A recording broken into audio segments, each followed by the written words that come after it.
Hi, everybody. This is Lauren Baker, the founder of Search Engine Journal. And with me today, I have Ross Tavendale. Say hi, Ross. Hey Lauren, how you doing? Good, good. If you wouldn't mind flipping over to the first slide, then we'll get things rolling.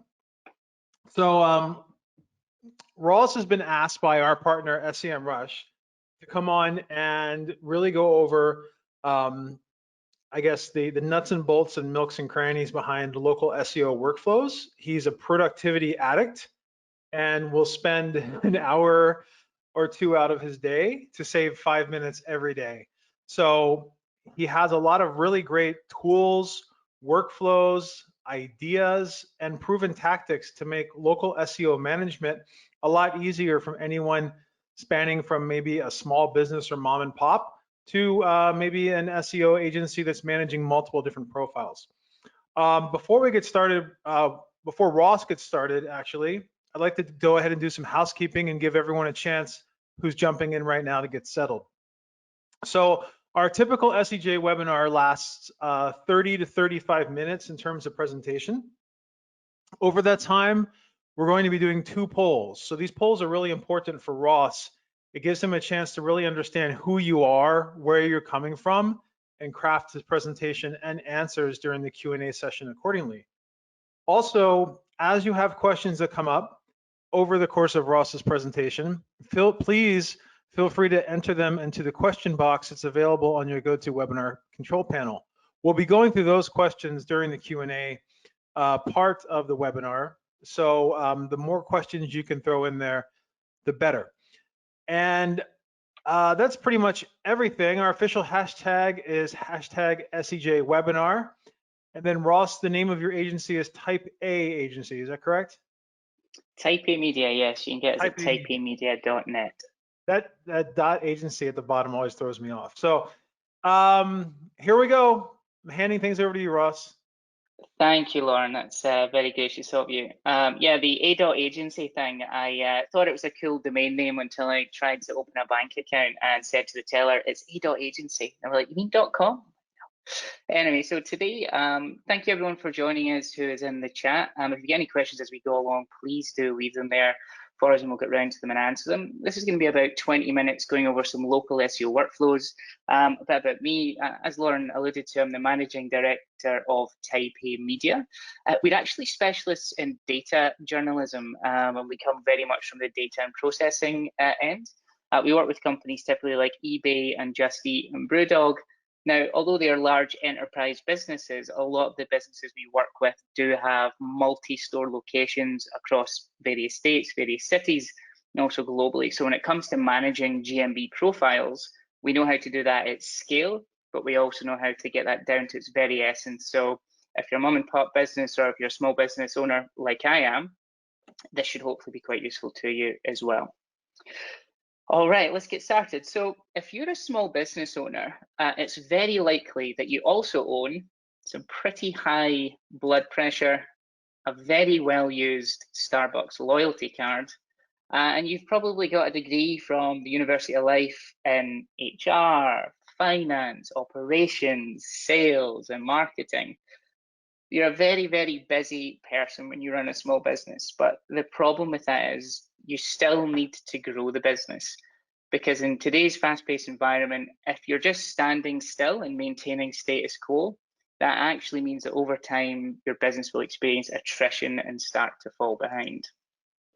You also need to keep your customers happy. So as a small business owner, like, keeping them happy is the absolute lifeblood. Loyalty and repeat business, that is the thing that's going to build this stable base. So when you do start to really grow, you're going to do it in a secure way. And lastly, all these technologies, I don't know about you, but from CRM systems to SEO software to paid media software, like, the list is literally never ending. And especially in the world of marketing, the landscape is constantly changing. So what do you actually need? Well, I personally, being put in your shoes, would say you probably need a vacation.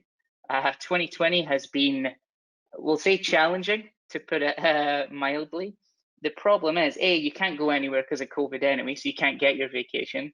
But also, there's so much to do now. There's so much opportunity to be had, and there's so much to rebuild that taking time off doesn't really make sense.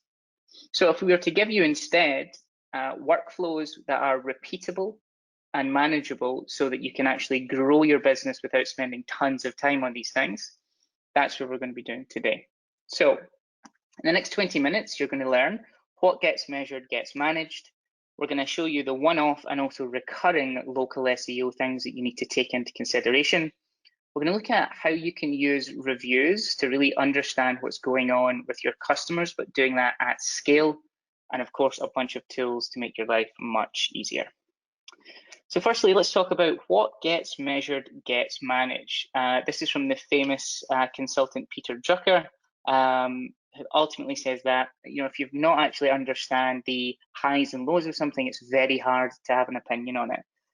So I've went into so many businesses, and if this is you and you say the internet to any of these answers, I'm unhappy with you. We need to fix this. So if I ask you, hey, where did those new customers come from?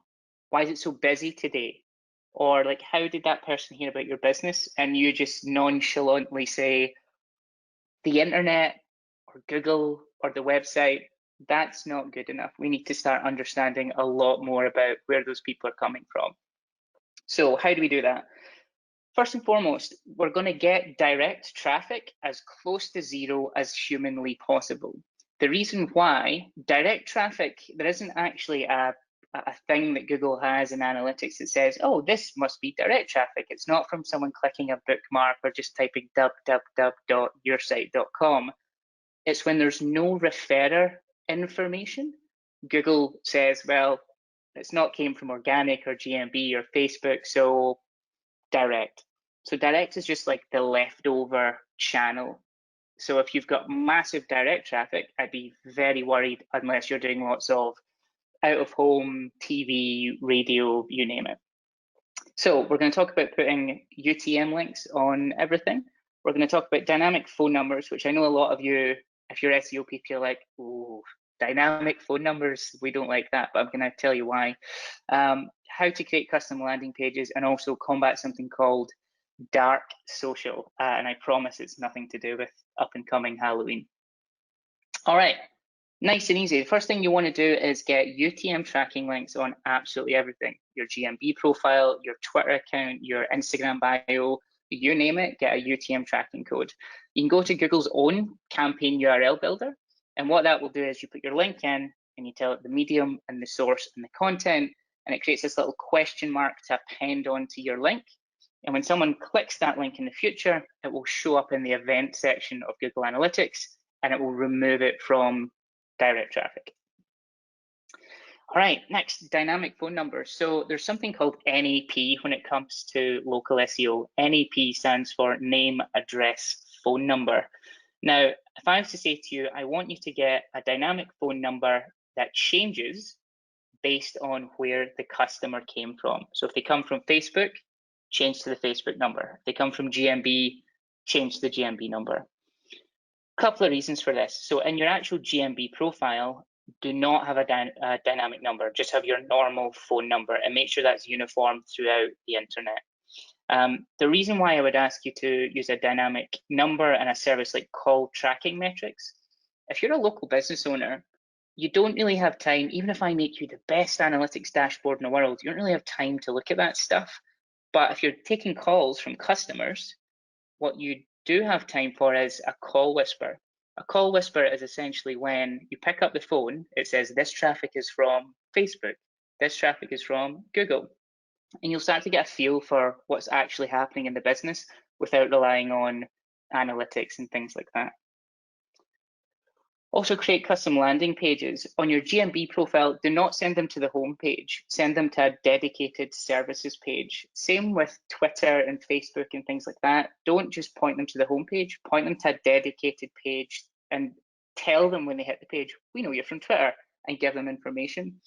The reason why you should push to a services page is because, listen, they don't want your contact information because GMB shows phone number and address anyway. So if they wanted contact information, they would never click. They want to understand about your service. They want you to sell to them, and so they can make a decision to buy from you. So push them straight to a services page. Unbounce is particularly good for this. if you don't have the resource to speak to developers and things like that. Okay, so this is the dark social tip. So there's something called Open Graph Protocol. Open Graph is essentially the metadata that Facebook and other social platforms use to understand what image and title to share when it shares up to the network.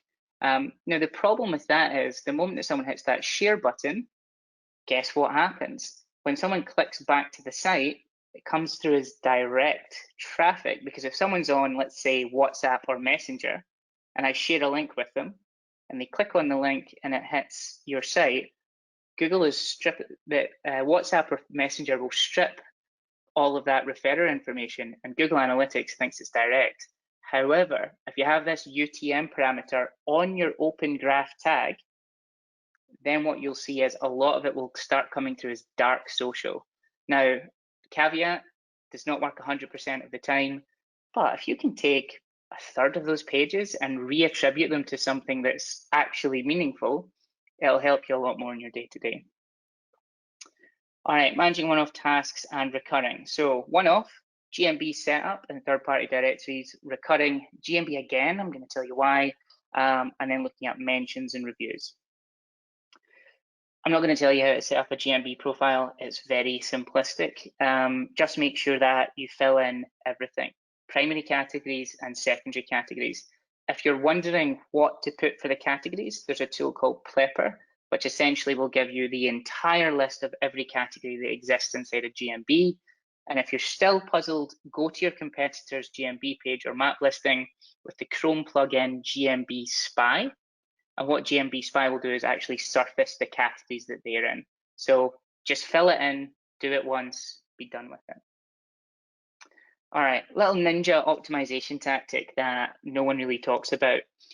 When you're uploading images to your GMB profile, images have metadata associated with them. That metadata is called EXIF data. So it tells things like, you know, the time the image was captured, the date the image was captured, and the GPS coordinates. Now, we're not saying that this is some massive ranking factor in local, but if you look at how Google reports and surfaces information on the images in GMB, it has all of that stuff for some of them. So they're clearly ingesting it and using it because it's surfaced on the GMB profile. So I highly recommend that you have EXIF data with GPS coordinates in your images. Use something called GPI sync, and you can essentially just drop any GPS coordinates you want onto the image before uploading.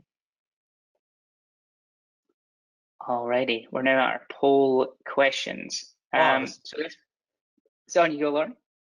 Super exciting. All right, first poll of the day. Thank you, Ross. Lots of good information so far.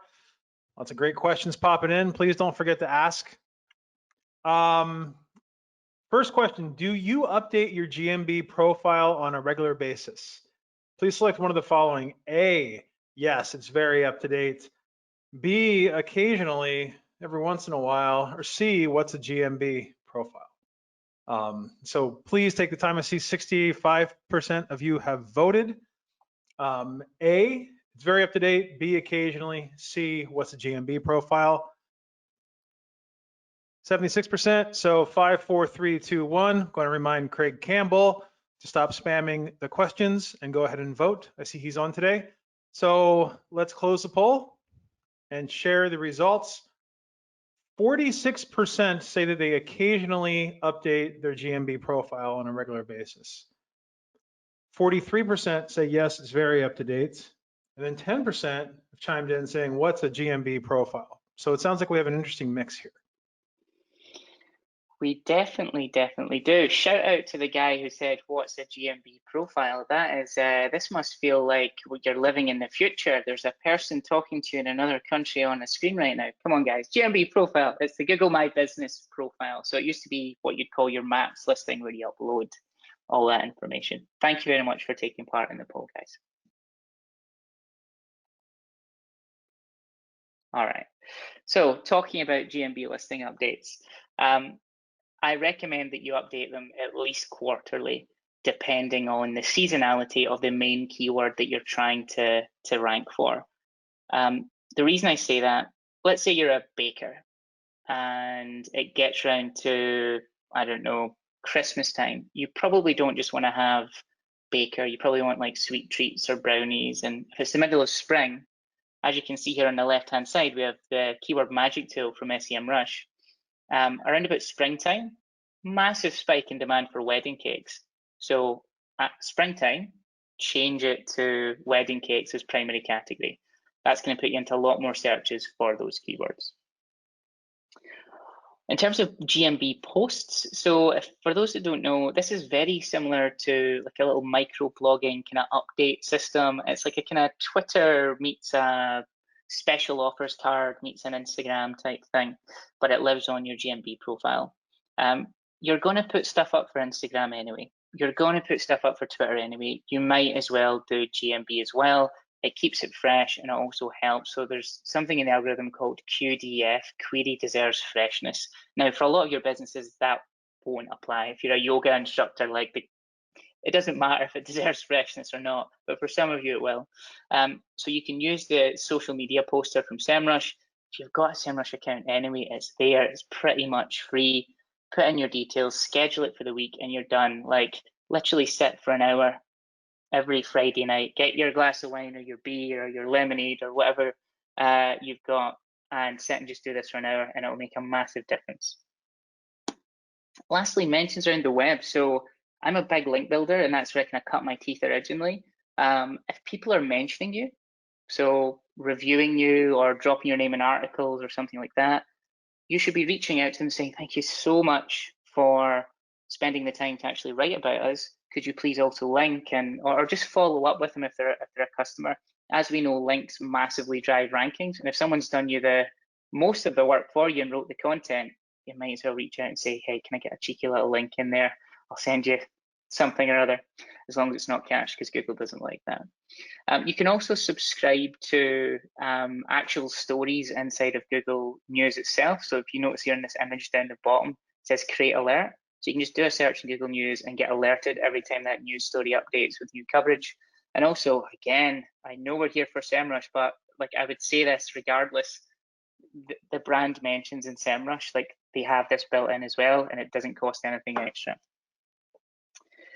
All right, so the biggie here for local that you probably expect me to talk about is name, address, phone number. That's that NAP stuff that we talked about, NAP. SEMrush have a thing called the listing management tool. Now, I done this for Type A Media, so we're a London-based SEO business. And when I put my details in, I realized that someone used to have our phone number and our address and is actually registered all around the web. So I'm like, why are we not ranking for local SEO-based terms in London? It's like, oh, well, that will be why, because our NAP information is absolutely shocking. So I just gave them the main form, filled in all the details, hit distribute info, and now if you look on the web for us, it is completely perfect information and none of these problems exist for us. So check back in a few weeks to see what happens to the rankings. The interesting thing about the listing management tool, the problem people have typically with reviews is managing reviews.com, Trustpilot, GMB, like there's a million sources.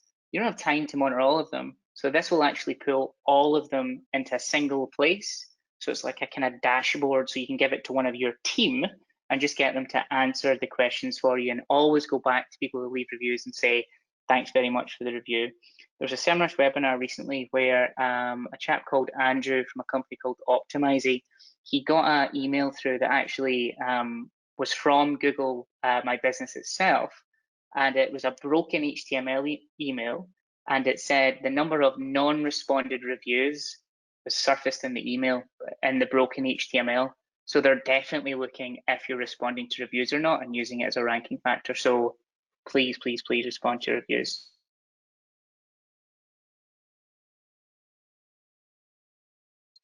All right, another poll question. Lauren? Absolutely, thanks, Ross.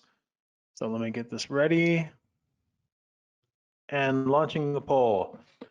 How much time do you spend reading and understanding customer reviews? Please take the time to answer the question. We have three choices. A, I don't check them. I don't check them at all.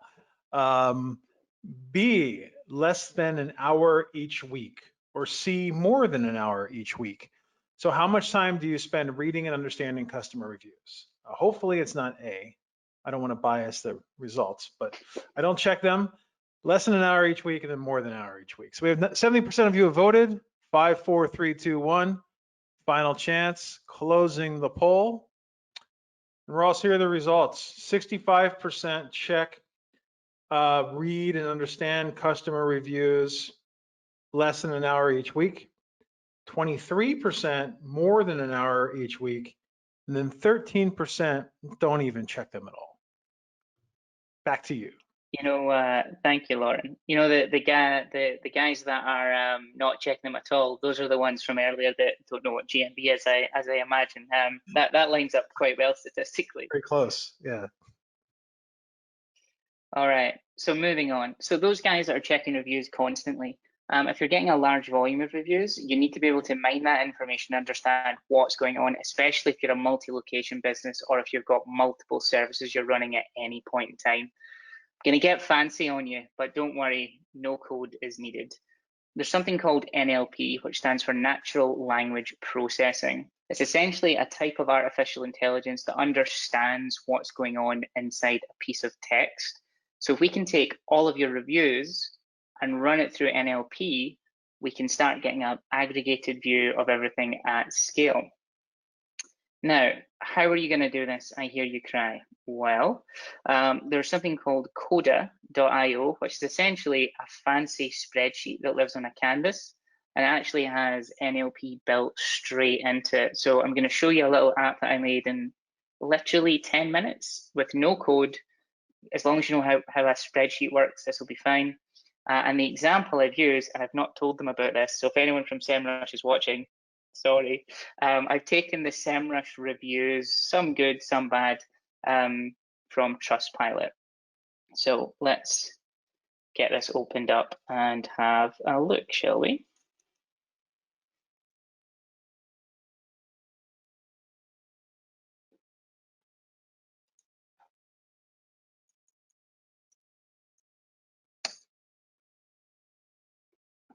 Loading live web pages in a webinar.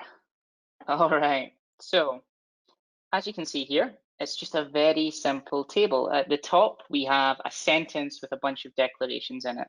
The average sentiment for the SEMrush stuff is 0.21. Sentiment's measured between 0 and 1. If it's positive, that's good. If it's negative, that's bad. The customers are talking about competitors in 2 reviews. That's interesting. I could do with using that knowledge. And also the most talked about term, the most talked about product, service is keyword research. So let me show you what's going on here. This is just a normal table that you'd get anywhere else. And if I was to click on this edit formula thing, you'll see that it says Google Natural Language because it's already plugged in. So all you need to do is literally just dump your review in here. It'll tell you the sentiment, it'll tell you the business classification, but more importantly, the entities inside the review. So I can now get a completely aggregated view of hundreds, if not thousands, of the reviews that my customers are giving me. I can tell if they're good, if they're bad, and I can highlight the services, the locations, etc. Let me give you a quick example here. So those who shall not be named, never heard of this company. Lauren, have you ever heard of these guys? I've never heard of them. Nope. So this is H. No, never. We're not going to say the name. Only in their webinars, exactly. So I've changed it to a SEMrush competitor.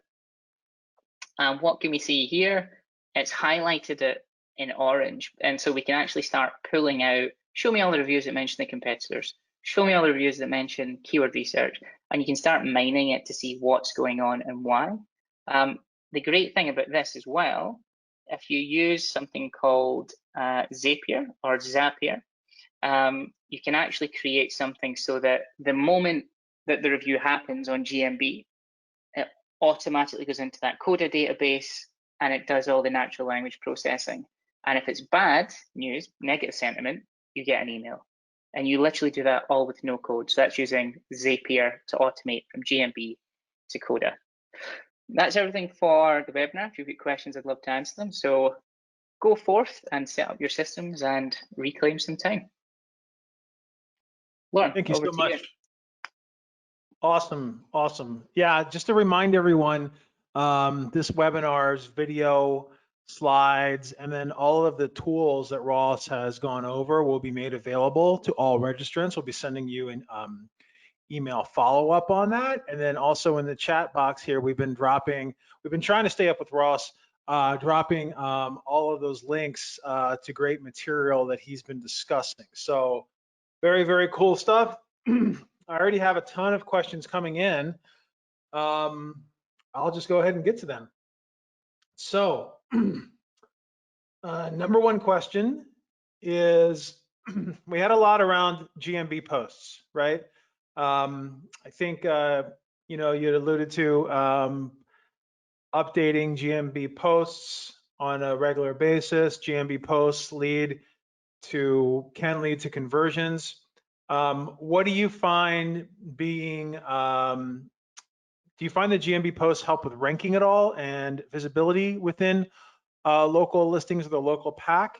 And then also, how can one actually drive conversion using a GMB post? So I would say they help with rankings indirectly, but I would not say that they are a ranking factor. So when you're on mobile, especially when you're when you have GMB posts, they'll start to be surfaced, and because it's just another thing to help your listing show stand out and show up, the click-through rate to your site will be higher.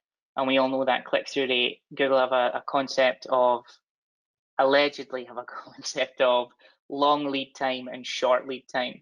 So if a lot of people are searching for a query or multiple queries and clicking on your site over others, that will start to be biased towards the top, because the machine learning algorithms that they're using are now starting to take click data to understand what deserves to be at the top. So I think with a lot of this stuff, to get into page one, it's all traditional SEO. And then once you're on page one, it's very much up to Google and machine learning. So the more you can do to actually interrogate and enhance click-through rate, the better. And the Google Post thing, yeah, that would be something to help you stand out. With regards to the content to put on it, I would actually keep it very salesy, offers and things of that nature. Or if you've got like a new service or a new product, so like announcements and things like that, I wouldn't do it to promote a new blog post you've got on how to change a tire. Yeah, exactly. And one thing that I've always struggled with is that it's fairly easy to track phone calls, right? The Google interface has somewhat decent phone call tracking, but if you're using a tracking number or dynamic number like you had gone over, you can obtain specific call tracking data. Local listings can lead to clicks to site, which can convert and is very trackable. The mystery sometimes is the directions or foot traffic that's a result of GMB listings, and the ability to utilize that post to have maybe an in-store coupon that can be utilized, that you can show when buying a product, or a coupon code or something like that that can be tracked, helps you at the end of the day to basically connect the visibility on Google My Business with in-store purchasing as well. In addition to posts, some things that come up as well, Ross, are websites within Google My Business. Have you ever built a client a website within Google My Business, or have you seen examples of them actually working? No, is the very short answer to that. When I'm building a website, I want it to be custom bespoke to my needs. I need it to plug into my CRM system, my booking system, things of that nature. If it's literally just a basic storefront you want, maybe, but the amount of effort it takes to build those things and how poor they end up looking because of the lack of customization, I would stay, as a product, it's not there yet. It was updated, I think, at the start of this year. With a new like 2.0 interface and things. It isn't there yet. It looks like the webmaster forum, as if they've taken the CSS from that and allowed you to pop a bunch of things on it. So I'd stay away from that personally. One thing just to touch on what you were saying before about the posts in the previous question, the reason why we say build landing pages from your posts or from your GMB profile over is because of footfall. Now, if you're running an AdWords campaign, you can actually run an AdWords footfall campaign where you can take the GCLID code, the Google Click ID code from AdWords, and then actually use that to tie up in-store purchases if all of your technology is talking to each other. So you can't do it with SEO, but you can use that as the starting point to push them into a funnel where you can control the narrative. You understand what's going on. It's really interesting. And also I've had the experience, not to that same degree, but just the difference in results when you change your GMB listing link from the home page to a landing page, location page, campus page. If you're sending people directly to the home page, then you're making them search your site to find what they initially thought that they were looking for, right? But if you send them to a specific landing page or a location page, and like you said in the webinar, they've already pre-qualified you. They already know your address, your phone number. They've already seen reviews. They want to take action. So just by sending someone to, whether it's a landing page that follows the unbalanced examples that you shared, or just a local page that has a very in-your-face call to action, that all performs much better than sending people directly to the landing page. Okay, sorry, to the homepage. Okay, next question, Ross. You had talked a lot about dynamic phone numbers and then also NAP. So if tracking phone number, can tracking phone numbers be used specifically for GMB? What happens if tracking phone numbers are used on the website, different ones on GMB and different ones on local listings? Should they all be the same at the end of the day? And how does that affect your overall NAP/NAP data to use different phone numbers for tracking purposes? Yeah, if it's done incorrectly, it can really damage things. Let me tell you a real story that, and I'm not joking, happened last week to me in my business. So I have been using a tracking number from Call Tracking Metrics that I bought for like a 5-year period, and I thought, well, I'll just use that as my actual number. We're not like a phone is up type business. So I've used my tracking number on my GMB profile, and I had it all around the web, and we were ranking fine using that sort of information. Then I forgot to renew the contract with Call Tracking Metrics, and someone on Twilio sniped my phone number, and the guy literally texted me, and he's like, it emailed me and said, I'm getting a bunch of phone calls looking for a Ross from Type A Media. I think this is used to be your number. So thankfully he gave it back to me. So if you are going to do that, make sure you buy your phone number for like 50 years so that you always have the same number. Now, NAP information.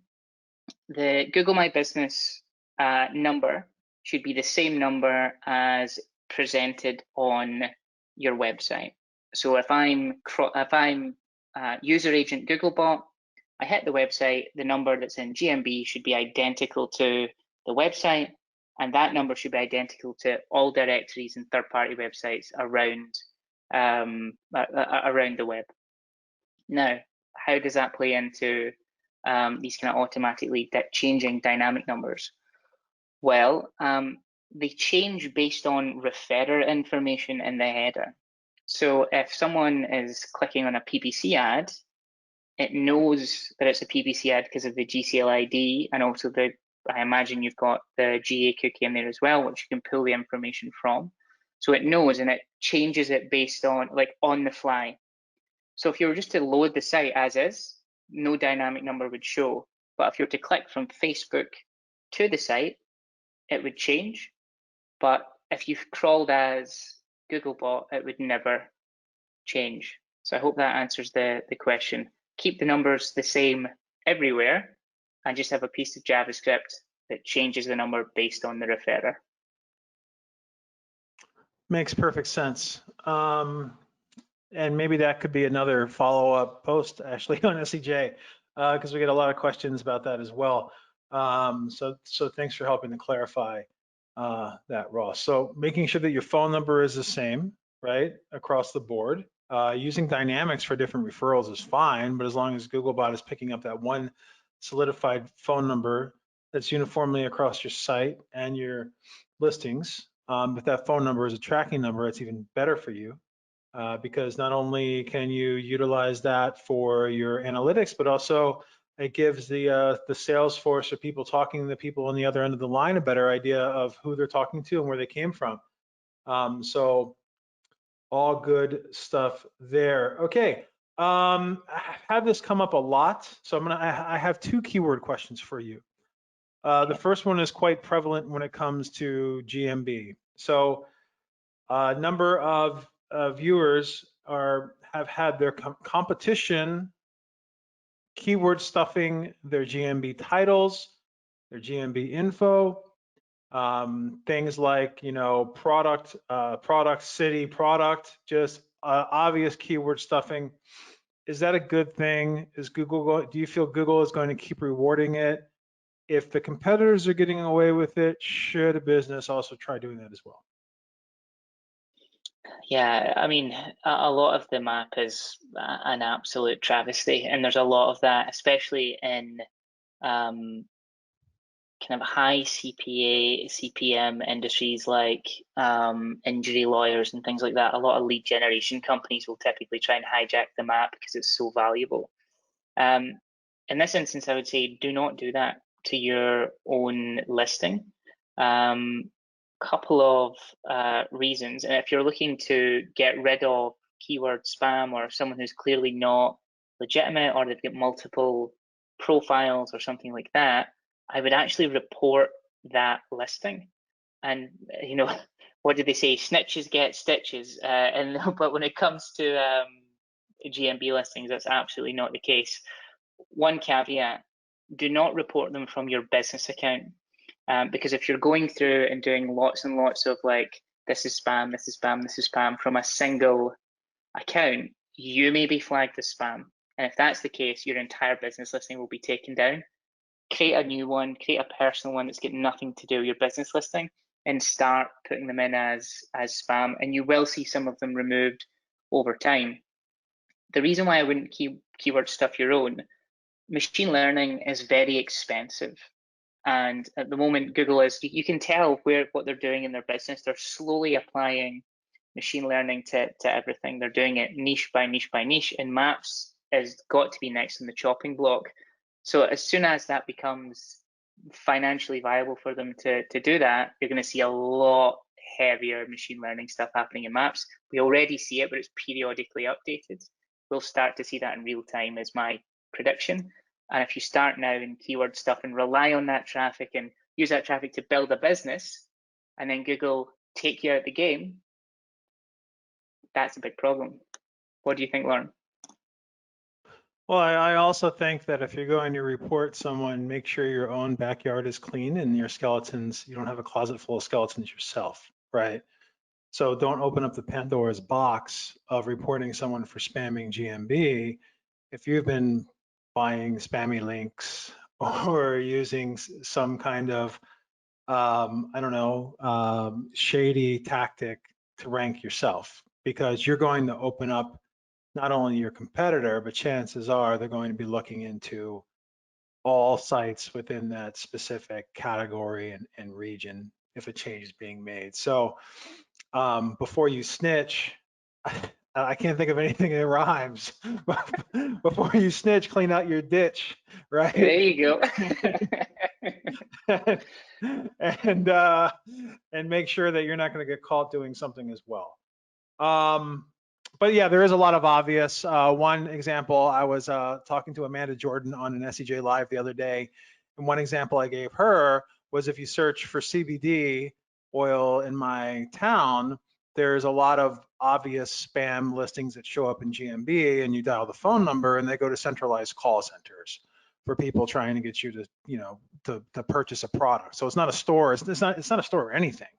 And that's happening in the lead spaces, like you said, like legal, real estate. That's happening on the product side, et cetera, et cetera. So they're definitely spammed up. Don't spam it up yourself. It might be frustrating, but it's the same with regular SEO, I would think. Like, you see those competitors jump up to the top sometimes, but then you also see them sink very rapidly down the road. So you don't want to, you may want to be at the top, but you don't want to follow them on the way down. So don't associate yourself with what they may be doing as well. Okay, next question is, speaking of keywords, do you have any recommendations? Okay, looking at SEMrush. So if I'm doing keyword research, like default SEMrush for like national volume, those volumes are high. It's very easy to gauge what to target from a keyword research perspective. But if I'm looking at individual cities or towns, sometimes that volume is so low that there's not even a number there. Or we're looking at 40 instead of 10,000. So do you have any tips on how to associate, I guess, and prioritize local keyword research based on search volume, if maybe that search volume number is so much lower on a local level than it is nationally? Yeah, that's tricky. So you get the same problem when you're working with enterprise B2B sales, where their keywords have got such little volume, but it's CFOs and CTOs and CEOs looking for it. So the value of converting is so high, they want to do it anyway. What I would say is when you're using these keyword tools, they absolutely and categorically do not give you the correct information. And how can they? Because if you think about it, they're getting it from Keyword Planner. Keyword Planner is an average number over the last 12 months. So for example, if you were to be doing keyword research for like COVID-19 safe restaurants in January of this year, well, that would have been zero. But now it really ain't zero. So what I would do is mix a little bit of personal speculation. I can't believe as a data guy, I can't believe I'm saying speculate some of the keywords based on what your customers are buying. But also, if it's got like 40 clicks a month, 40 searches a month, that's fine, put it in. Don't rely on keywords exclusively like tools like SEMrush exclusively. Look at your Google Search Console, because 9 times out of 10, there's going to be a bunch of keywords that all these tools they can't possibly have, but you do have. So what I would look at is stacking the long tail. So for example, if it was like wedding cakes in Boulder, Colorado, or maybe a smaller place in Boulder, what you would want to do is look at all sorts of different wedding cake based things and try and just put it into the long tail. So instead of it just being wedding cakes in Boulder, I would be doing things like eggless, gluten-free wedding cakes in Boulder delivered next day with pink icing. And I would actually push the long tail and stack the long tail into a single keyword. What would you do for that one, Lauren? That's a tricky one. Yeah, that is a tricky one. I mean, I think what I would definitely do with like looking at local numbers versus national numbers is to make sure that I'm looking at them side by side, right? The more I can match that up. So if I'm looking at the same term for wedding cakes or I don't know, divorce attorney or whatever, that if that volume in US national is extremely high, then even if I'm only counting that as a volume of like 40 or 50 on the local level, I'm still going to count that fairly high, right? I'm still going to grade that as being one of the main queries. And then, like you said, the additional local add-ons. I guess people do still search for keyword city, right? Even though Google has localized most of everything, even if you're not looking for a local query, you're still going to get localized. And that's something for everyone to really understand too. Even if you're not a local business, even if you're not a brick and mortar, and you don't consider your competitors to be brick and mortar, they are. And you have a different competitive set in each city and town across the world. So for example, if I'm a online seller of computer parts, if I'm newegg.com, right? I may not have a Newegg store in every town, and I may rank really high for something like, 30-inch PC monitor or 30-inch curved monitor.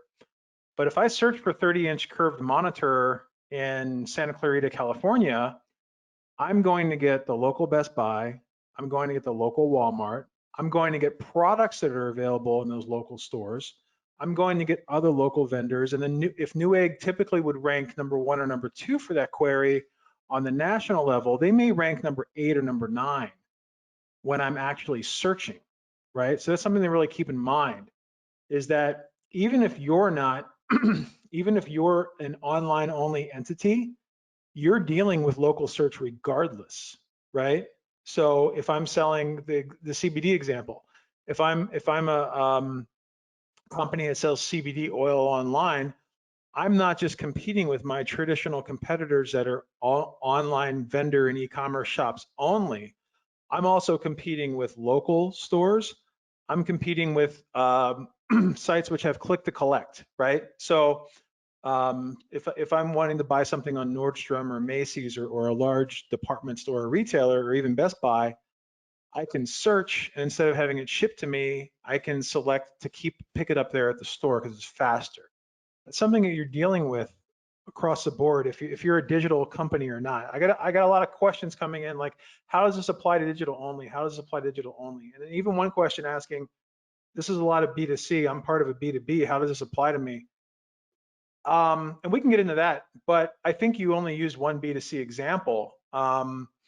If you're a brick and mortar and you're a B2B, let's say real estate company, let's say attorney, I don't know, I'm trying to think, UPS store, local printers, things like that. Are there differences that a B2B company can use that's different than, say, a baker or a pastry store?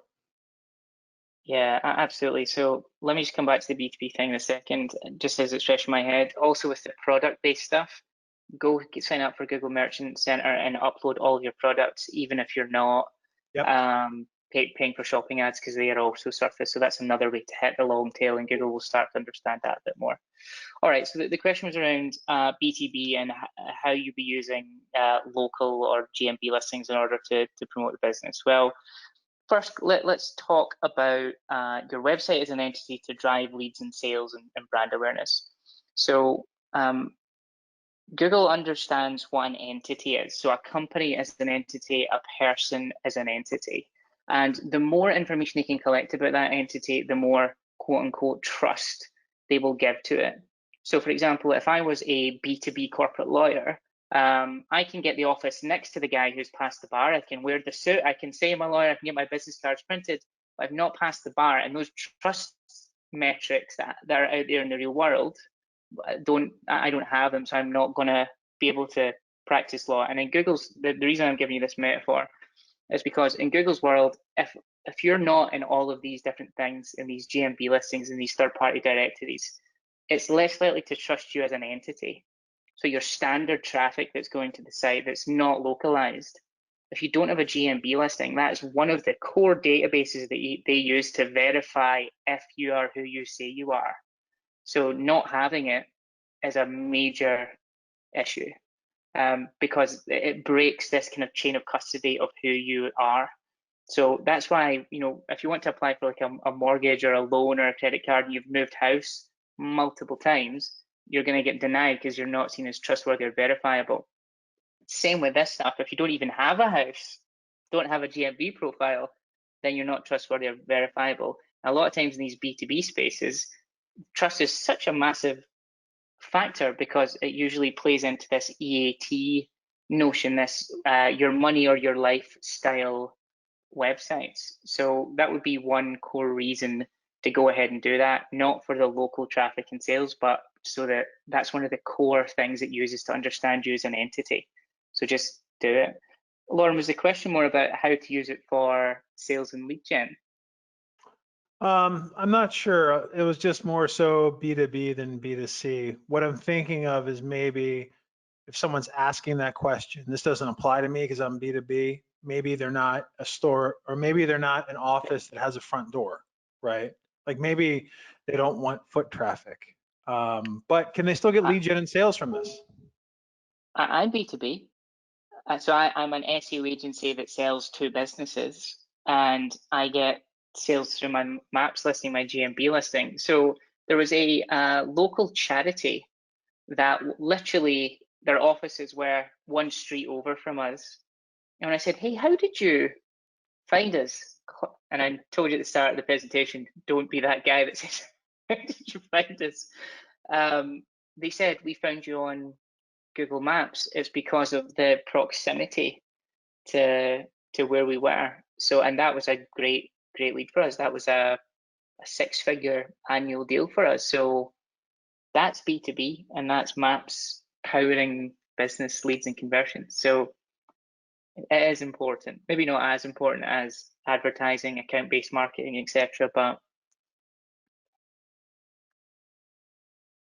Yeah, absolutely. Like I just did a search for SEO agency on Google, and I'm getting at least 2 people that are in my neighborhood. I have to track them down, right? That are very close to me, and then one that's a little bit down the street. So, you know, even if these are not traditional brick and mortars where there's a front door that you walk into, who does it anyway, right? So the big thing is making sure that, hey, if someone's looking for a B2B service in your area, making sure you're set up. That way you can actually, they can actually find you, because it's one of those things where Google's the one that's determining whether or not it's a local query, not the user. I just searched for SEO agency or SEO company, or sometimes even SEO. And then what you'll yeah, see is local agencies and companies showing up in your area. So it's Google that's determining it at the end of the day. So if you are an accountant, if you are a company of CPAs or attorneys, or even, I don't know, a hip replacement service or something like that that sells to hospitals, making sure that you have that GMB set up is incredibly important, because Google is the one that's determining whether or not it's a local search, not you, not the user, it's Google. So playing their game, and like Ross said, making sure that that's synced up with what you're doing on site and really positioning yourself as being an authority in the field is incredibly important as well. just to jump onto that, Lauren, as well. Like, so the device matters a lot. So I've done the exact same thing. I've just searched for SEO agency in London, and the #1 thing is the map listing that comes up, and that will be the case for a plethora of things. And if you think about the way in which human-to-human recommendations and word of mouth works, Lauren, we'd be sitting in the bar and be like, what was that accountant that you said you used for your business? And you'd be like, oh, let me think. And you'd quickly Google it, and then you'd share the link with me. And then I'd click the link coming from mobile, my GMB thing. And then I'd hope that you set up a nice little honey trap for me with retargeting and all that good stuff. So yeah, I think it's pretty important. Nice. So we're almost hitting the 12 o'clock hour here on the West Coast. I have time for one more question or review with you, Ross. How important is local schema markup to your local listings at the end of the day? To your local listings. Pages, like your listings on your site or your page, your website. How important is schema markup to your website at the end of the day?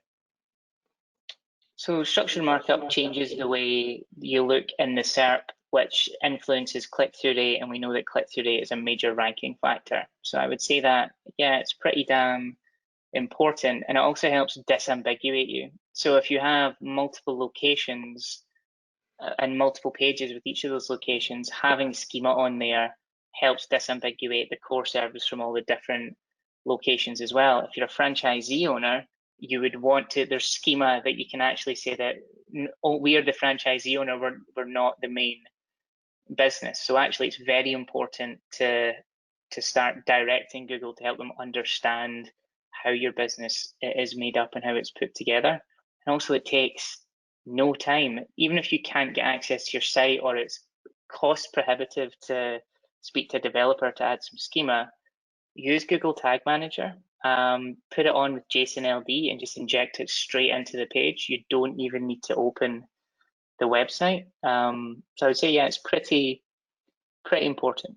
What about you? And one of the things I would mention as well, same as schema, use that to connect yourself to, if you've got a Better Business Bureau listing, put mywebsite.com, same as, then link to your Better Business Bureau listing to start don't make Google work hard. Just give them lots of clues about who you are and why you should be trusted. Yeah, you can same as markup to your Better Business Bureau listing. You can same as markup instead of your core company Google profile to your local GMB listing. You should definitely have your service area / area served markup on your site matching what you have in your Google My Business. Google gives you the chance within Google My Business to define the specific area that you serve, which is useful to franchisees, like you were saying, Ross. And it's also useful to like chain store owners or chain business owners. So for example, if I have in the city or the metro area of Dallas, Fort Worth, or just even Dallas, if I have 5 locations, I can utilize my area served component within Google My Business to define, well, this location in Dallas serves the North Dallas area or the Denton area or this park or wherever. And the other ones are dedicated to serve these other areas. So you can mark that up within GMB. So Google really knows where to serve that specific listing and whether or not you serve people that are coming from that area. And you can also mirror that within your structured data and your schema markup within your site itself to also to kind of back up what you've told Google within GMB. You can do so on your site. And it's kind of at the end of the day, it's almost like a verification. And I think it's a difference maker as well, right? Like I seldom see local competitors really marking up their local data on their website. And I feel, and the rankings are there also to show, I'm not sure if this is the one factor or not, but I truly feel that the ability to mark up as much local information as possible, along with making that match up with your localized like FAQs on your pages and localized content and localized images, really helps at the end of the day with ranking and kind of future-proofs your site, right? So you're ahead of the curve when everyone else is going to try to catch up maybe a year or two from now. Anything else you'd like to add? Just amen to that. Fantastic. All right. You heard it here. So thanks so much, Ross. Where can everyone find you online? What's your Twitter handle? At rtavs, RTAVS, or because I'm an SEO consultant, you should probably just Google me, and hopefully I'm the first result. There you go. Not too many. There's not too many of you out there. There's not too many other Lauren Bakers out there either. So you can Google me as well. Check that out. But if you're looking for more information on SEO and really proving SEO and positioning it as being a cost center where you can track measurable revenue within your company, tune in for our next SEJ webinar on November 4th with Longtail UX. Andreas Zumla will be chiming in down under Australia at our normal time to really run through what they're doing at Longtail UX with their client base to really show a return on investment in SEO, especially on the e-commerce side. Ross, it's been a pleasure. We hadn't really met until this week, so I really enjoyed going over going through those practice runs with you and everything else, and appreciate your little neon sign there in the background as well.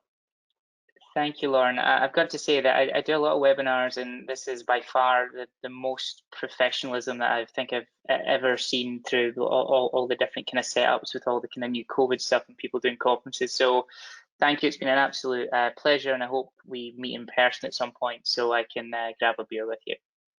Yeah, we will definitely meet in person at some point. And thank you for the SEJ team for making this the most professional experience in a webinar as well. I've never been called professional myself, so thank you, sir. But most of that has to do with Delisa and the team over at SEJ. So thanks again. Thank you, Ross. Thank you, everyone, and our partners, SEMrush, for making this happen. And if you haven't registered for SEJ Summit, you'll see in the bottom right-hand corner of Ross's slide, SEJ Summit 2021 is going to be held on January 12th and 13th. Thank you for the visual aid, sir. So please just search Google for SEJE Summit, register, and it's going to be an epic 5-track event with 50+ speakers. So I can't wait. Ross, again, it's been a pleasure.